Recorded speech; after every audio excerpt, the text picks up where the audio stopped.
En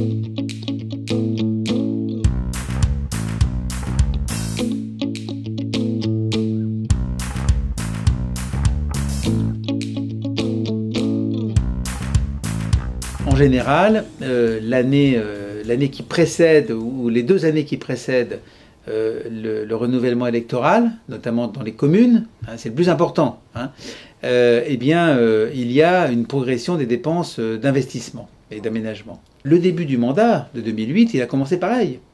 Sauf que c'est lorsque on rentre en phase de réalisation que tout d'un coup, on prend la crise dans la figure et la diminution, ou en tout cas le ralentissement très fort de la progression des ressources. Et demain, l'attente de la diminution. Ça se traduira forcément par une diminution des décaissements, hein, liés au projet année par année.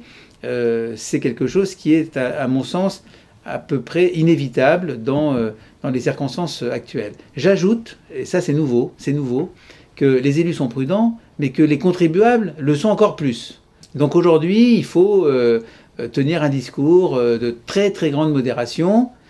Moi, je tiens ce discours, mais je tiens aussi le discours qui consiste à dire que si même les collectivités territoriales, qui sont des acteurs contracycliques, hein, par rapport à la conjoncture, hein, de manière générale, les acteurs publics en général, mais les collectivités territoriales en particulier, puisque ce sont les plus gros investisseurs publics, si les collectivités territoriales ont cette attitude, c'est préoccupant, hein, c'est préoccupant pour l'économie, pour la croissance et évidemment pour l'emploi.